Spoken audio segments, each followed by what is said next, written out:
Friends, welcome to Suki vlogs. இன்றைக்கி நம்ம ஒரு பிரியாணி செய்ய போகிறோம். ஆக்சுவலாக இதான் எங்களோட ஃபஸ்ட் டைம் நாங்கள் வந்து பிரியாணி செஞ்சு பார்க்குறோம். நானும் என்னோட தங்கச்சியும் வந்து ஃபஸ்ட் டைம் பிரியாணி செய்கிறோம். இது வரைக்கும் எங்கள் வீட்டில் வந்து அவ்வளோவா பிரியாணி செஞ்சதில், வேணும்னா கடையில் வாங்கி சாப்பிட்டுப்போம். இதுக்கு வந்து நாங்கள் 1/2 கிலோ சீரக சம்பா ரைஸ் வந்து எடுத்து வாஷ் பண்ணி நாங்கள் வந்து ஒரு 1/2 மணி நேரம் ஊற வச்சுக்கிறோம். 2 மீடியம் சைஸ் வெங்காயம், 3 பச்சை மிளகா, ஒரு 5 பூண்டு பல் எல்லாம் எடுத்து வச்சுக்கோங்க. கொஞ்சம் புதினா. இதில் வந்து பார்த்திங்கன்னா 5 பட்டை, 5 ஏலக்காய், ஒரு ஸ்டார் பூ, 5 கிராம்பு எல்லாம் போட்டு தனியாக அரைச்சி எடுத்துக்கலாம். இந்த அரிசி ஊறுறது சொன்னேன்ல, சீரக சம்பா அரிசி 1/2 கிலோ நல்லா வாஷ் பண்ணி எடுத்து குடிக்கிற தண்ணியில் நல்லா ஊற வச்சுக்கோங்க. நான் வந்து ஃபஸ்ட் டைம் செய்கிறதுனால ஒரு 1/2 கிலோ சிக்கன் தான் வாங்கியிருந்தோம். இஞ்சி பூண்டு பேஸ்ட் வந்து ஒரு 2 ஸ்பூன் வர அளவுக்கு தனியாக அரைச்சி வச்சுக்கோங்க. இந்த நான் முதல்ல சொன்னேன்ல மசாலாஸ், பட்டை இதெல்லாம் அரைச்சி வச்சுக்கணும், அதெல்லாம் வந்து அரைச்சி ரெடி ஆகிடுச்சு. அடுப்பில் கடாய் வச்சு கடாய் சூடானதுக்கப்புறமா 50 ml எண்ணெய், 50 ml வந்து நெய் ரெண்டும் சேர்த்துக்கோங்க. 1/2 கிலோ சிக்கனுக்கு 1/2 கிலோ சீரக சம்பா அரிசி, 4 டம்ளர் தண்ணி நல்லா வாஷ் பண்ணி எடுத்துகிட்டு அப்புறமா ஒரு 1/2 மணி நேரம் ஊற வச்சா போதும். நாங்கள் ஃபஸ்ட் டைம் செய்கிறோன்றதுனால ரொம்பவே சின்ன குவான்டிட்டி தான் நாங்கள் வந்து செஞ்சோம். எங்கள் அம்மா அப்பாலாம் வந்து வேணான்னு சொன்னாங்க, உங்களுக்குலாம் செய்ய தெரியாதுன்னு சொல்லிட்டு. பட் வந்து நானும் என் தங்கச்சியும் நான் வந்து வீடியோ ஷூட் பண்ணுறேன், நீ வந்து செய்யின்னு சொல்லிட்டு நாங்கள் 2 பேருமே சேர்ந்து செஞ்சு பார்த்தோம். நல்லா தான் வந்துருந்துச்சு, சூப்பராகவே வந்துச்சு. ஆனால் அது பிரியாணியா புலாவான்றது தான் கடைசி ரிசல்ட்டு. நீங்களே அதுக்கு ஒரு பேர் வைங்க. ஆனால் டேஸ்ட் வைஸ் சூப்பராகவே இருந்துச்சு. கலர் வந்து பார்க்கும்போது கொஞ்சம் கலர் வந்து நார்மலாக இருந்துச்சு. இப்போ வந்து எண்ணெய் நல்லா சூடானதுக்கப்புறமா பிரிஞ்சி இலை, அந்த மசாலாஸ் எல்லா மசாலாவுமே பிரியாணிக்கு தேவைப்படும்ல, சோம்பு, பிரிஞ்சி இலை, அன்னாசிப்பூ, பட்டை எல்லாமே போட்டுக்கோங்க. நாங்கள் வந்து இதில் வந்து பிரியாணி இலை சேர்க்கலை. நாங்களும் ஒரு யூடியூப் சேனல் வந்து இன்ஸ்பயர் பண்ணி தான் வந்து செஞ்சோம். அவங்க சொன்னபடியே எல்லாமே குவான்டிட்டி வைஸ் நாங்கள் செஞ்சோம். ஓகே, அவங்க அந்த வீடியோவில் வந்து மென்ஷன் பண்ணியிருந்தது திண்டுக்கல் தம் பிரியாணின்னு சொல்லிட்டு மென்ஷன் பண்ணியிருந்தாங்க. நாங்கள் அதை பார்த்து அப்படியே ஸ்டெப் பை ஸ்டெப்பாக செஞ்சுருந்தோம். நீங்கள் அந்த வீடியோஸ் எந்த வீடியோஸ்ன்னு நீங்கள் வேணும்னா சொல்லுங்கள், நான் கமெண்ட் பண்ணுறேன். ஒரு பெரிய யூடியூப் சேனல் தான் நான் வந்து பார்த்து செஞ்சோம். அதில் வந்து பார்த்து செய்யும்போது ஓகே, திண்டுக்கல் தம் பிரியாணின்னு கேட்டால் சத்தியமாக கிடையாது. இது வந்து நாங்கள் வந்து சிக்கன் புலாவ் அப்படின்னு சொல்லிக்கிட்டோம். ஓகே, சிக்கன் புலாவுக்கு இது வந்து சாட்டிஸ்ஃபை பண்ணுது. அதோட வந்து நாங்கள் வந்து கூடவே சிக்கன் கிரேவி, 65 எல்லாமே செஞ்சு ப்ராப்பராக சாப்பிட்ணுன்னு சொல்லிட்டு செஞ்சோமா. அதோட அந்த சிக்கன் கிரேவியையும் சேர்த்து சாப்பிடும்போது சூப்பராக டேஸ்ட் இருந்துச்சு. பிரியாணியாக சாப்பிடும்போதும் நல்லாவே சாட்டிஸ்ஃபை பண்ணிச்சு. ஆனால் திண்டுக்கல் தம் பிரியாணியான்னு கேட்டிங்கன்னா கிடையாது. இது வந்து திண்டுக்கல் தம் பிரியாணிலாம் கிடையாது, சிக்கன் புலாவ் அப்படி வச்சுக்கலாம். நாங்கள் வந்து ஃபஸ்ட் டைம் செஞ்சோம். ஃபஸ்ட் டைம்ன்றதுனால எங்கள் வீட்லேயும் வந்து ஒன்றும் சொல்லலை. ஏன்னா எங்களுக்கு வந்து பெரிய டாஸ்க்கே வந்து அடி பிடிச்சிடக்கூடாது, ரொம்ப வந்து வெறையாக இருந்துடக்கூடாது, ரொம்ப குழஞ்சி போய் பொங்கல் மாதிரியும் ஆகிடக்கூடாது. அந்த பார்த்திங்கனாலே தெரியும், பார்த்துக்கிட்டே தான் செஞ்சுட்டு இருந்தோம். ஏன்னா ரொம்ப பயந்தோம். அப்பா அம்மா வேறு வீட்டில் இல்லை, வெளியில் போயிட்டாங்க. ஸோ வரதுக்குள்ளேயும் நாங்கள் செஞ்சு வைக்கணும். செய்யும்போது நல்லா ரொம்ப வேஸ்ட் பண்ணிடக்கூடாது, எந்த பொருளையும் போட்டு வேஸ்ட் பண்ணிடக்கூடாதுன்னு வந்து இன்ச் பை இன்ச்சாக அவங்கள பார்த்து தான் செஞ்சோம். கலர் வந்து ஒரு க்ரீனிஷ் அந்த மாதிரி நீங்கள் ஸ்டார்டிங்லேயே பார்த்துருப்பீங்க, ஒரு மாதிரி வந்துருந்துச்சு. ஓகே, நல்லா நாங்கள் அவங்க சொன்ன குவான்டிட்டிஸ் போட்டு செஞ்சோம், வெந்திருந்துச்சு, எல்லாமே சூப்பராக தான் வந்துருந்துச்சு. அதுவும் அந்த பிரியாணியில் போடுற மசாலா கறியெல்லாம் வந்து சூப்பராக பஞ்சாக வெந்துருந்துச்சு எங்களுக்கு. இப்போ வந்து ஃபஸ்ட்டு அந்த மசாலா சேர்த்தோன்னு சொன்னோம்ல, அதோட இப்போ வந்து ஆனியன் சேர்த்துக்கலாம். ஆனியன் சேர்த்து நல்லா வதக்கணும். ஆனியனோட சேர்த்து பச்சை மிளகாயும் சேர்த்துட்டு நல்லா வதக்கணும். ஒரு கோல்டன் ப்ரௌன் அளவுக்கு நல்லா வதக்கணும். நீங்கள் பாருங்கள், வீடியோலேயே பார்த்தீங்கன்னா தெரியும், நாங்கள் வந்து நல்லா வதக்குவோம், ரொம்ப டைம் எடுத்து வதக்குவோம். அப்படி தான் வதக்கணும், அப்போ தான் வந்து அந்த நல்ல டேஸ்ட்டு கொடுக்கும்.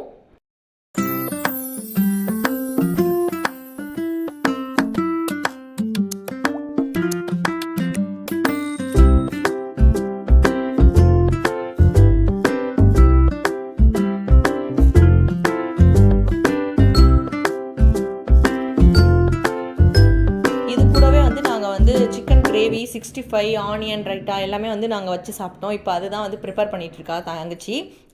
இது அதோட இஞ்சி பூண்டு பேஸ்ட், இந்த சிக்கன் 65ஓட ரெசிபி வேணும்னாலும் நீங்கள் கமெண்ட் பண்ணுங்கள். நான் வந்து கண்டிப்பாக நான் நெக்ஸ்ட் வீடியோவில் வந்து அப்லோட் பண்ணுறேன். இந்த பிரியாணி வந்து நீங்கள் வீட்டில் ட்ரை பண்ணி பார்க்கலாமான்னா கண்டிப்பாக ட்ரை பண்ணி பாருங்கள். நல்லாவே ஒரு டேஸ்ட்டு கொடுக்கும். பிகினர்ஸாக இருந்தீங்கன்னா நல்லாவே உங்களுக்கு ஒரு சூப்பராகவே கொடுக்கும். இப்போ வந்து பூண்டு சேர்த்துக்கலாம். பூண்டு சேர்த்துட்டு நல்லா வதக்கிக்கலாம்.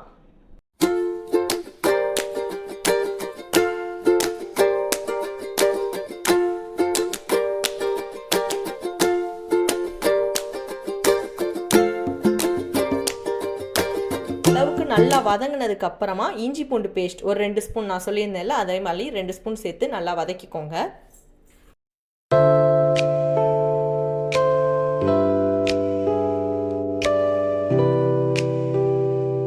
இப்போ இஞ்சி இஞ்சி பூண்டு பேஸ்ட்டும் சேர்த்து நல்லா வதங்கிருச்சு. இப்போது ஃபைனாக சாப் பண்ணி வச்சுருந்த புதினாவை நல்லா சேர்த்துக்கலாம். நான் வந்து எல்லாமே வந்து நல்லா ஃபைனாக சாப் பண்ணி ரொம்பவே நைஸாக வச்சுக்கிட்டேன். அப்போ தான் வந்து நல்லா பிளெண்ட் ஆகி நல்லா வதங்கும்னு சொல்லிட்டு. கொஞ்சம் புதினா பத்தாத மாதிரி இருந்துச்சு, அதனால் நான் இன்னும் கொஞ்சம் புதினா சேர்த்து நல்லாவே வந்து வதக்கிக்கிறேன்.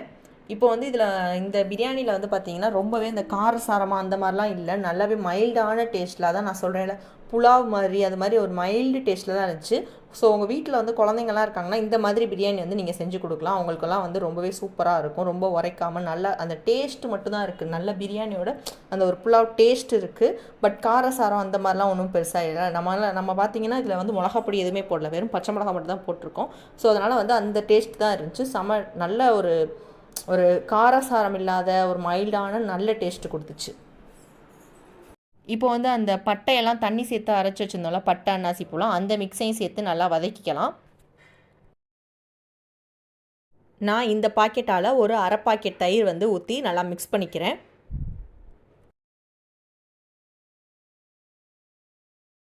நாங்கள் வந்து செய்யும்போதே பார்த்திங்கன்னா ரொம்பவே பயந்து தான் செஞ்சோம். நல்லா சொதப்பாமல் வந்து கரெக்டாக வந்துடணுமேன்னு சொல்லிட்டு ரொம்பவே பார்த்து தான் செஞ்சிட்ருந்தோம். தங்கச்சி தான் வந்து பிரியாணி ட்ரை பண்ணுவோம், நம்ம வந்து செஞ்சதே இல்லை அப்படின்னு சொல்லி ட்ரை பண்ணால் 2 அந்த ஸ்பூனால் ஒரு 2 ஸ்பூன் அளவு உப்பு போட்டுக்கிட்டோம். நான் வந்து கேமரா ஷூட் பண்ணிகிட்டு இருக்கும்போதே நான் வந்து சொல்லிட்டு இருந்தேன், ஐயையோ வராது, பொச்சு தீய தான் போகுது அப்படி இப்படின்னு நான் வந்து சும்மா அவளை போட்டு வம்பிழுத்துட்டே இருந்தேன். பட் அவள் தான் வந்து சும்மா இருன்னு சொல்லிட்டு அவள் செஞ்சுட்டே இருந்தா. நான் சொல்கிறத காலையிலே வாங்காமல் ஃபோனை பார்த்து செஞ்சுட்டே இருந்தா. இப்படி பார்த்து சரியே என்ன ஆக போதோ அப்படின்னு சொல்லி நான் ரொம்ப பயந்துகிட்டே இருந்தேன். பட் டேஸ்ட் நல்லாவே வந்துருந்துச்சு. இப்போ நம்மளோட சிக்கன் பீசஸ் எல்லாமே நல்லா வாஷ் பண்ணி க்ளீனாக எடுத்துருந்தோம். அதெல்லாம் போட்டு நல்லா மிக்ஸ் பண்ணிக்கலாம்.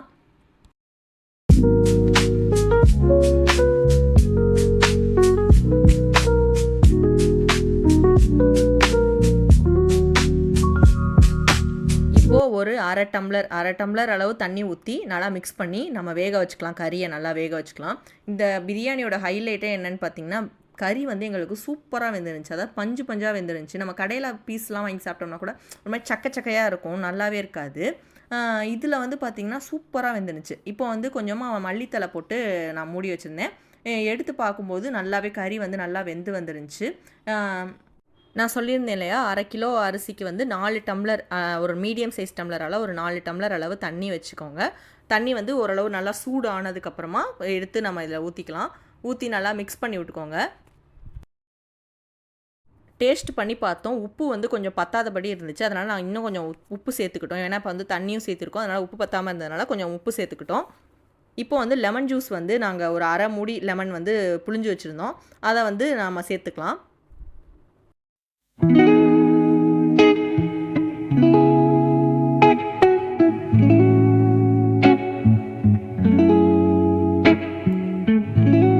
இந்த பிரியாணி மிக்ஸ் வந்து நல்லாவே வந்து கொதிச்சு வந்துட்டுருக்கு. இந்த ஸ்டேஜில் நம்ம வந்து ஊற வச்சுருந்த அரிசியை வந்து போட்டுக்கலாம். இப்போது கொஞ்சம் கொஞ்சமாக நம்ம ஊற வச்சுருந்த அரிசியை நல்லா மிக்ஸ் பண்ணி சேர்த்துக்கலாம்.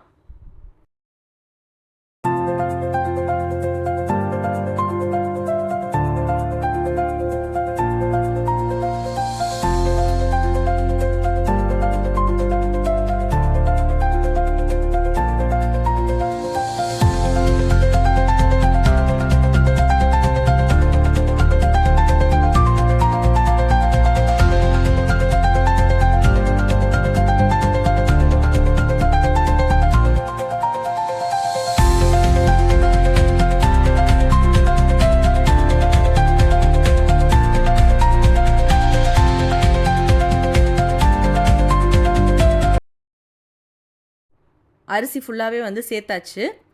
ஒரு 20 to 25 நிமிஷம் வந்து நம்ம இந்த அரிசியை வந்து நல்லா வேக வச்சு எடுத்துக்க போகிறோம்.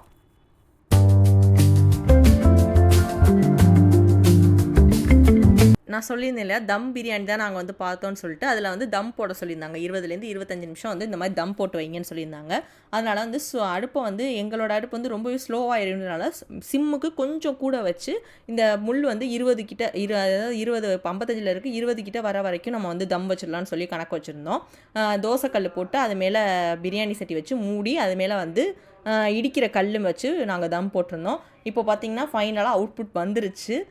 பார்த்தீங்கனாலே தெரியும். நல்லா பிரியாணி வந்து எந்த குறையுமே இல்ல. சூப்பராகவே வந்துருந்துச்சு. அடி பிடிக்கல. ஒரு பருக்க கூட அடி பிடிக்கல. நல்லாவே பாருங்கள், ஃபுல்லாகவே அடி பிடிக்காமல் சூப்பராக வந்துருந்துச்சு. கலர் மட்டும்தான் கொஞ்சம் ஒரு க்ரீனிஷாக, அந்த புதினா எல்லாமே பச்சை மிளகாய் இப்படி போட்டதுனால அந்த க்ரீன் லேயரில் ஒரு புலாவ் மாதிரி வந்துருந்துச்சு. நீங்களும் ஃபஸ்ட் டைம் ட்ரை பண்ணுறீங்கன்னா இந்த பிரியாணி ட்ரை பண்ணி பாருங்கள். உங்கள் வீட்டில் காரம்லாம் சாப்பிட மாட்டோம்னா இந்த பிரியாணி உங்களுக்கு ஒரு சூப்பராகவே இருக்கும். அல்லது புலாவ் செய்கிறதுனால நீங்கள் இந்த மாதிரி ஒரு புலாவ் செய்யலாம். சூப்பராகவே வந்துருந்துச்சு. ட்ரை பண்ணி பார்த்துட்டு எப்படி இருந்துச்சுன்னு கமெண்ட்டில் சொல்லுங்கள். இதே மாதிரி வேறு என்னென்ன வீடியோஸ்லாம் வேணும்னு சொல்லிட்டு கமெண்ட் பண்ணுங்கள். தேங்க்யூ.